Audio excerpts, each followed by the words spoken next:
ছুটির দিনে ভ্রমণের জন্য আইসল্যান্ড অর্থাৎ দ্বীপ অত্যন্ত পারফেক্ট একটি মাস্টার প্ল্যান। বাট আজকের ভিডিওতে এমন কিছু দ্বীপ নিয়ে কথা বলবো যা দেখে এবং শুনে আইসল্যান্ড সম্পর্কে ধারণাই পাল্টে যাবে। নাম্বার 1, পালমাইরা আটল। এই আইসল্যান্ডটি মার্কিন যুক্তরাষ্ট্রের অন্তর্গত হাওয়াই দ্বীপপুঞ্জের দক্ষিণে অবস্থিত। বলা হয়ে থাকে এই দ্বীপটি পুরোটি অশুভ আত্মা দ্বারা আচ্ছন্ন, এমনকি কিছু যুগ ধরে সকলের কাছে কুখ্যাত দ্বীপ হিসেবে চিহ্নিত হয়েছে। কেননা এই আইসল্যান্ডের কাছ দিয়ে যাওয়া মাত্র অজানা কারণে প্রতিবার কোনো না কোনো জাহাজ চরমভাবে ধ্বংসের শিকার হয়েছে। তাছাড়া এই আইসল্যান্ডের ব্যাপারে কিছু রোমাঞ্চকর গল্প শুনতে পাওয়া যায়। বলা হয়ে থাকে এখানে কিনা একটি গুপ্তধন রয়েছে যা কোনো অশুভ আত্মা দ্বারা সিকিউর করা হয়েছে, আর সেই আত্মা কিনা এখানেরই ধ্বংস হওয়া কোনো এক জাহাজের নাবিকে। তাছাড়া জাহাজ হারিয়ে যাওয়ার এই ঘটনাগুলো এই দ্বীপের কুখ্যাত বৈশিষ্ট্যের মধ্যে অন্যতম। 1855 সালে একবার শুনতে পাওয়া যায় এই দ্বীপের খুব কাছে দুটি জাহাজ সংঘর্ষ করে। এটি শুনতে পাওয়া মাত্র রেস্কিউ টিম তাদের উদ্ধার করবার জন্য ঘটনাস্থলে উপস্থিত হয়, কিন্তু সেখানে গিয়ে সেই দুটি জাহাজ এবং নাবিক সমূহ কাউকে খুঁজে পাওয়া যায়নি। এমনকি দ্বিতীয় বিশ্বযুদ্ধের সময় এই দ্বীপটি ব্রিজ হেড হিসেবে ব্যবহৃত হতো, কিন্তু সেখানকার সোলজারদের অজানা অংশ থেকে প্যানিক অ্যাটাক হওয়া শুরু করে। এই চিত্রে প্যানিক অ্যাটাকের সিম্পটম গুলো দেখানো হয়েছে, ভিডিও পোস্ট করে দেখে নিতে পারেন। আর এই প্যানিক অ্যাটাকের কারণে সেখানে অনেক সোলজার সুসাইড করেছেন। Number 2, the land of no return.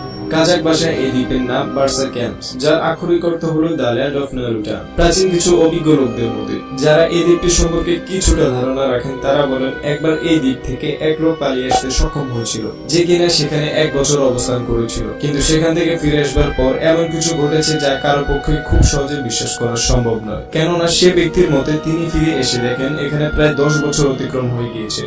অর্থাৎ সেই আইসল্যান্ডের 1 বছর আমাদের স্বাভাবিক জীবনের 10 বছরের সমান। সত্যি অবিশ্বাস্য।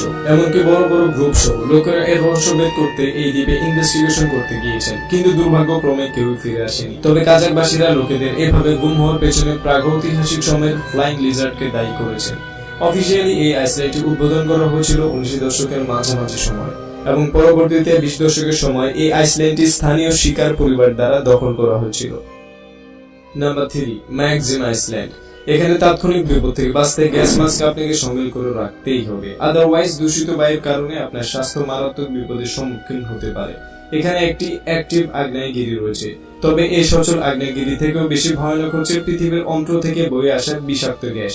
এখানে আপনি প্রশ্ন করতে পারেন এত ঝুঁকির সাথে এখানে বাসিন্দারা কিভাবে বসবাস করে।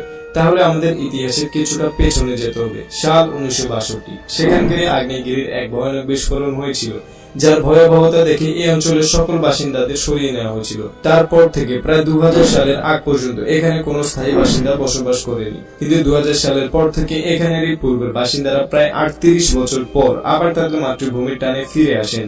আর বর্তমানে এই আইসল্যান্ডের প্রায় 2415 বাসিন্দা রয়েছেন। Number 4, Battleship Iceland.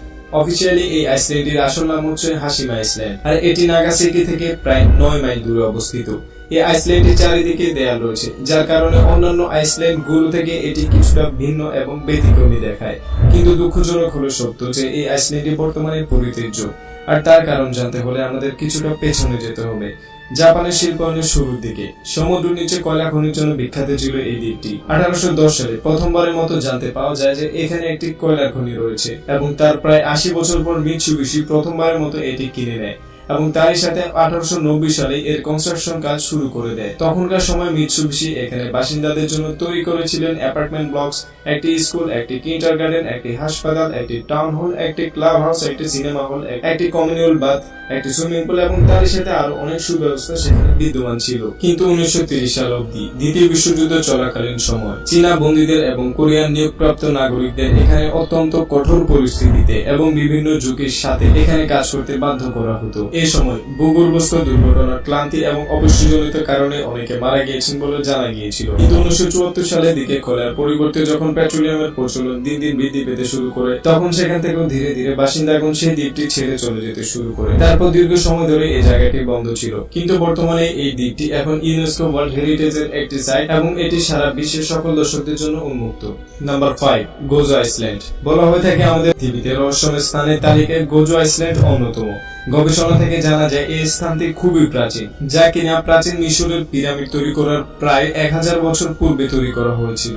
গবেষকদের মতে খুব সম্ভবত কালচারাল ফাংশনের জন্য এই কনস্ট্রাকশন গুলো ব্যবহৃত হতো, যদিও 5000 খ্রিস্টপূর্বাব্দে এই জায়গাটি সিসিলির একটি দল খুঁজে পেয়েছিল। কিন্তু আজ পর্যন্ত জানা যায়নি কারা এখানে বসবাস করতে এবং কেনই বা এই আইসল্যান্ডটি ছেড়ে চলে গিয়েছিল। তবে এখানে একটি বিষয় খুবই স্পষ্ট যে আমাদের এই আধুনিক যুগেও যেখানে বড় আকৃতির পাথর কিংবা ভারী কোনো জিনিস স্থানান্তর করতে নানা বিপাকে পড়তে হয়, সেখানে এত বছর পূর্বে অর্থাৎ পিরামিড তৈরিরও পূর্বে এই প্রাচীরটি তারা খুবই নিখুঁতভাবে তৈরি করেছেন, যা এখানের বাসিন্দাদের সম্পর্কে আরো তথ্য জানার কৌতূহলকে বাড়িয়ে তোলে।